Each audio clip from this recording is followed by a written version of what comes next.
নমস্কার, আমি সুস্মিতা। ক্রিয়েটিভ আর সিম্পল লাইফস্টাইলে আপনাদের সকলকেই স্বাগত জানাই। আজ রবিবার, সেই সাথে ঠান্ডা আর বৃষ্টির সমন্বয়ে পরিবেশটা হয়ে উঠেছে বেশ মনোরম। দিনের শুরুতে ঘুম ভেঙে যখন বাইরে তাকালাম, তখন মনে হচ্ছে যেন সন্ধে হয়ে গেছে। চারিদিক কেমন ঘন কালো মেঘে আকাশটা পুরো আবৃত হয়ে গেছে। দেখুন, দরজা খুলেই একরাশ ঠান্ডা হাওয়া আর সেই সাথে ছোটোখাটো একটু বৃষ্টির ফোঁটা মুখে পড়তেই আজ একটুখানি যেন ভাবুক হয়ে পড়লাম।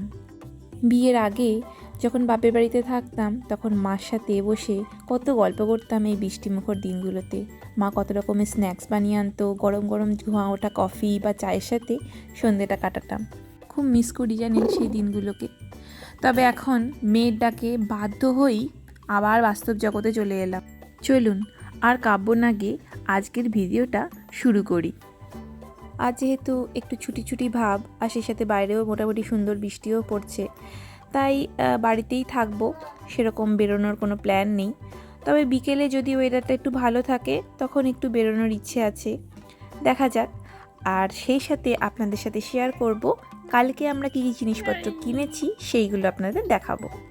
দুপুরবেলা আজ একটু মাংস রান্না করব, তাই এখন একটু ম্যারিনেট করে মোটামুটি 2-3 ঘন্টার মতো করে রেখে দেব। রবিবার মানেই ছুটির দিন, আর ছুটির দিন মানেই কষা কষা করে মাংস রান্না বা লাল লাল ঝোল মতোর মাংস, এটা পুরনো ট্র্যাডিশন। তবে আমাদের বাপের বাড়িতে কিন্তু এরকম কোনো কিছুই ছিল না। সবার বাড়িতে যেরকম একটা রবিবার হলেই মাংস রান্নার একটা গন্ধ পেতাম, আমাদের বাড়িতে কিন্তু সবসময় মাছ রান্নাটাই বেশি হতো। যেহেতু বাড়ির সামনেই মাছের বাজার ছিল এবং আমার মা মাংসটাকে খুব বেশি একটা পছন্দ করতো না, তো সেই জন্য মাছটাই বেশি হতো। সত্যি কথা বলতে, মা এত সুন্দর সুন্দর মাছের আইটেমগুলো বানাতো, এক একটা এক এক রকমের, যে মাংসের প্রতি যে একটা ভালোবাসা জন্মাবে সেইটা কোনো সময় ছিল না। তবে আমার শ্বশুরবাড়িতে কিন্তু রবিবার করে মাংস রান্না হতো। 2 দিনের মতো করে রান্না হতো, একদিন রবিবার হতো আর একটা দিন যে কোনো একটা দিন খাওয়া হতো। এদেশে মাছের তুলনায় মাংস বা ডিম একটু বেশি পরিমাণে পাওয়া যায় এবং দামটাও মোটামুটি মাছের তুলনায় অনেকটাই কম। যখনই কোনো গ্রসারি আমাদের অনেকটা বেশি করে কিনতে হয়, তখন আমরা কস্কো বলে একটা হোলসেল মার্কেট আছে, সেখান থেকেই কিনি। তবে মাংসটা জায়েন্ট থেকেও খুব ভালো পাওয়া যায়। সমস্ত রকমের মশলাপাতি দিয়ে ম্যারিনেট করে রেখে দেব। এবার চলুন একটুখানি আপনাদের দেখাই যে আমি কালকে কী কী জিনিসপত্র কিনেছি। প্রথমেই দেখাই আমার ছেলের জন্য এই জুতোটা কেনা হয়েছে, যেটা ও নিজেই পছন্দ করেছে। আসলে এখন একটু বড় হয়েছে, তো নিজের পছন্দ নিজেই এখন করতে পারে। তবে মাঝে মাঝে যখন একটুখানি ব্যাঁকাতারা জিনিস পছন্দ করে তখন একটুখানি শুধরে দিই। আর এই সাদা জুতোর প্রেমে যে ও কবে থেকে পড়ে আছে কি বলবো। যাই হোক, তো এই হুডিটাও কেনা হয়েছে। এখন যেহেতু একটু অল্প অল্প ঠান্ডা পড়তে শুরু করে দিয়েছে, আর ওর বাকি সমস্ত হুডিগুলো মোটামুটি ছোট হয়ে গেছে, তো বেশ ভালো লাগলো এই কালারটা দেখে, ওর নিজেরও খুব পছন্দ হয়েছে, তো সেই জন্য কিনে দেওয়া হয়েছে। আর তাছাড়াও যদি ওর পছন্দ না হয় সেই জিনিসটা পরানো যে কী কষ্টকর, তাই ওর পছন্দ জিনিসটাই কিনি। মেয়ের জন্য 2টো প্যান্ট কেনা হয়েছে, একটুখানি মোটা, যেহেতু শীতকালের জন্য, তো বেশ সুন্দর দেখতে লাগলো। তো একটু বড় সাইজই কিনেছি, 18 থেকে 12 মাসের মতো।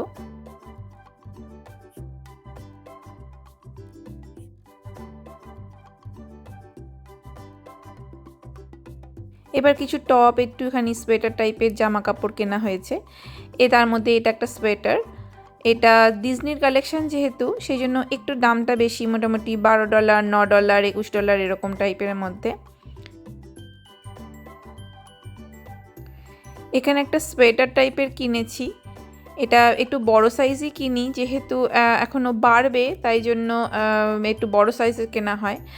আর এর সাথে একটা লেগিংস আছে। মেয়েদের জামা কাপড়গুলো এক একটা ছেড়ে এক একটা এতটাই সুন্দর হয়, কোনটা ছেড়ে যে কোনটা কিনবো বুঝতে পারি না।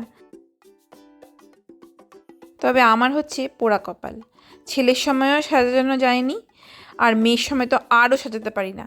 যখনই ধরে বেঁধে ওকে জামা কাপড় পরাতে চাই তখন এমন চিৎকার দেয়, জানেন কি সুন্দর সুন্দর সব হেয়ার ব্যান্ড, হেয়ার ক্লিপ কিনেছি, কিচ্ছু পরাতে পারি না।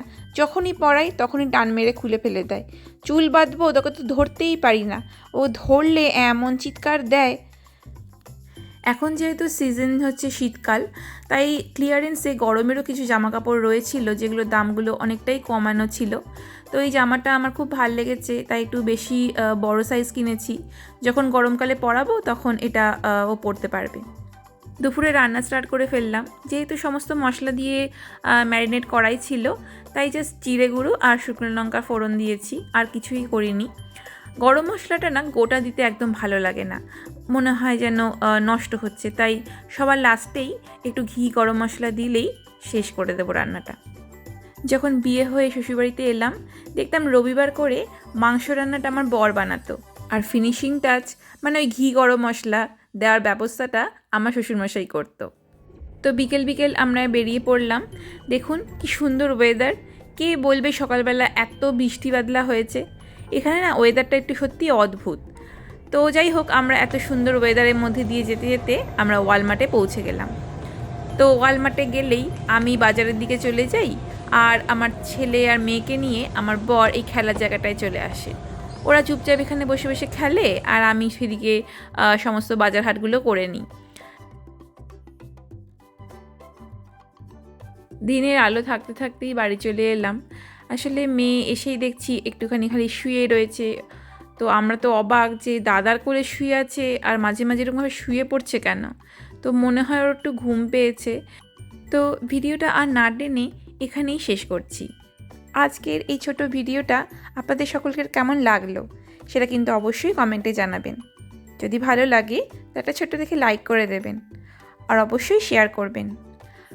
আর আমার চ্যানেলটিকে অবশ্যই সাবস্ক্রাইব করবেন, যাতে পরবর্তী সমস্ত ভিডিওগুলো আপনারা এনজয় করতে পারেন।